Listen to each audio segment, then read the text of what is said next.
Hi viewers, welcome to our channel. Teja Sajja Hanuman సినిమాతో ఎటువంటి block buster hit సొంతం చేసుకున్నాడు? కథ విషయానికి వచ్చినట్లయితే ముందుగా ఆంజనాద్రిలో చిన్నప్పటి దొంగతనాలు చేస్తూ ఊర్లో వాళ్ళ శాపనార్థాలు, అక్క చేత తిట్లు తింటూ టైం పాస్ చేస్తుంటాడు హనుమంతు అంటే తేజ సజ్జా. అయితే తాను ప్రేమిస్తున్న మీనాక్షి అంటే అమృత అయ్యర్ను రక్షించబోయి చావు దెబ్బ తిని నదిలో పడతాడు. అయితే ప్రాణం పోయే తరుణంలో ఓ దివ్యమణి దొరుకుతుంది హనుమంతునికి.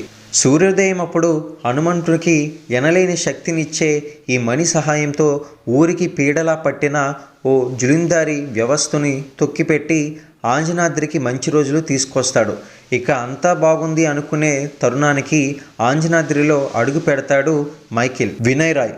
అయితే హనుమంతునికి శక్తి ఎక్కడ నుండి వస్తుంది అని కనుక్కోవడమే ధ్యేయంగా మొదలైన మైఖేల్ ప్రయాణం ఆంజనాద్రికి ఎలాంటి ఇబ్బందులను తెచ్చిపెట్టింది, అసలు ఆ దివ్యమణి హనుమంతునికి ఎందుకు దొరికింది వంటి ఆసక్తికరమైన ప్రశ్నలకు అంతే ఆసక్తికరంగా చెప్పిన సమాధానమే ఈ హనుమాన్ చిత్రం. అయితే ఈ సినిమాకి సంబంధించి టేకింగ్ అయితే చాలా బాగుంది. ఇక తేజ సజ్జా నటుడిగా తన స్టామినాను కూడా చూపించుకున్నాడు ఈ సినిమాలో. మొత్తానికి ఏదేమైనా ఈ సినిమాకి సంబంధించి మంచి బ్లాక్ బస్టర్ కలెక్షన్స్ కూడా వస్తుందనే అంచనాలు అయితే తెలుస్తుంది.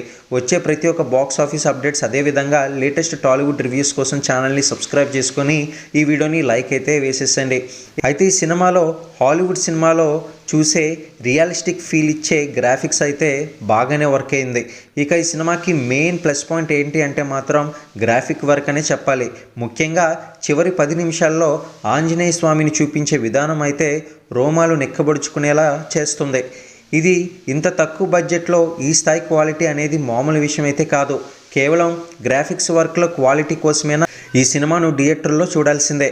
మరిన్ని టాలీవుడ్ అప్డేట్స్ కోసం ఛానల్ని సబ్స్క్రైబ్ చేసుకోండి.